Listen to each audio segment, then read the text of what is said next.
साथियों, आज तक संघ के हर सरसंघ चालक ने समाज में भेदभाव और छुआछूत का विरोध किया है।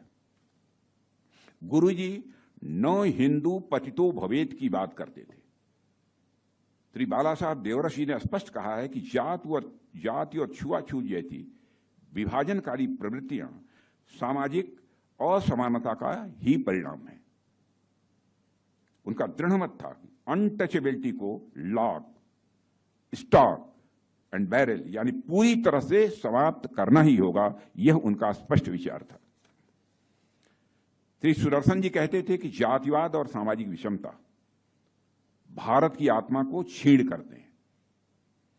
वर्तमान सरसंघ चालक श्री मोहन भागवत जी ने भी एक कुआं, एक मंदिर और एक श्मशान का स्पष्ट संदेश दिया है।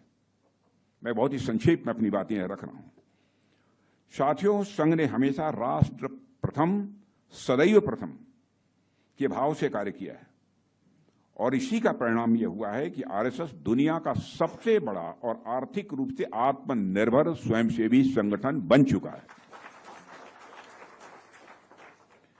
लेकिन अभी हाल ही में कांग्रेस के एक बड़े नेता ये पूछ रहे थे कि आरएसएस रजिस्टर्ड क्यों नहीं है। ऐसी बातों का जवाब नहीं दिया जाना चाहिए, क्योंकि संविधान हर व्यक्ति को संगठन बनाने का अधिकार देता है। मैं इसमें यह बात जोड़ना चाहता हूं कि मां के प्रेम का कोई लाइसेंस नहीं होता है। गुरु के संस्कार किसी सरकारी मुहर के मोहताज नहीं होते हैं। मां गंगा को बहने के लिए लाइसेंस नहीं चाहिए।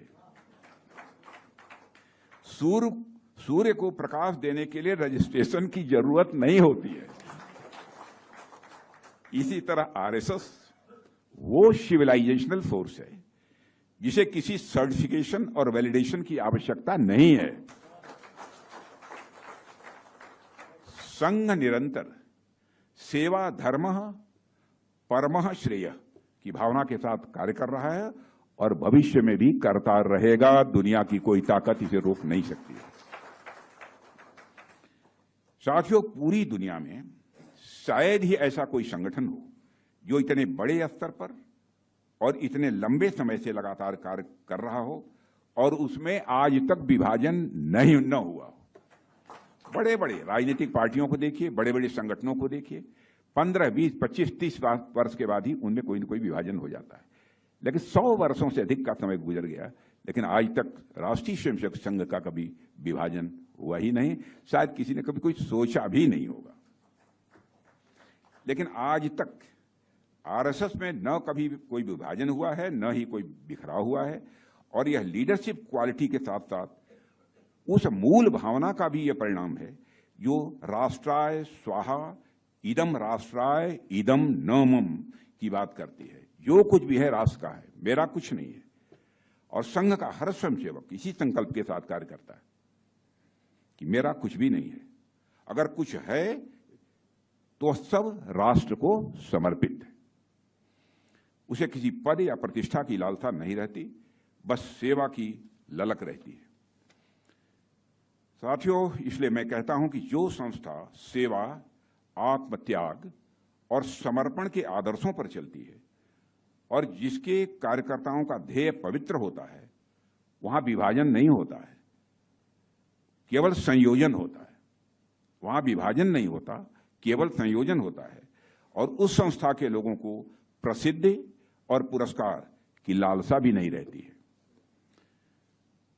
साथियों, अपने कार्यों का भी संघ अपने कार्यों का कभी भी मैंने कोई बखान करता हो ऐसा आपको देखने को नहीं मिला होगा। संघ का मूल संस्कार ही है प्रसिद्धि परांग मुक्ता, अर्थात कार्य करो लेकिन प्रसिद्धि की चिंता मत करो, प्रसिद्धि की इच्छा मत करो। आप सोचिए, जब शताब्दी वर्ष का उत्सव मनाने का समय आया तब भी आरएसएस ने यही कहा कि यह उत्सव से ज्यादा आत्ममंथन और आत्मचिंतन का अवसर है। कोई जश्न नहीं मनाया, तब भी कहा यह आत्म मंथन और आत्मचिंतन का अवसर है। यह उत्सव भी संघ ने 5 प्रण करके मनाया। इन 5 प्रणों का उद्देश्य ऐसा समाज बनाना है जो संस्कारित भी हो। उस विस्तार में मैं नहीं आना चाहता। जो संस्कारित भी हो, ऐसा समाज बनाना जो संस्कारित भी हो, समरस भी हो, आत्मनिर्भर भी हो और पर्यावरण के प्रति संवेदनशील भी हो और अपने कर्तव्यों के प्रति सजग भी रहे। मैं समझता हूं कि ये 5 प्रण विकसित भारत के 5 आधार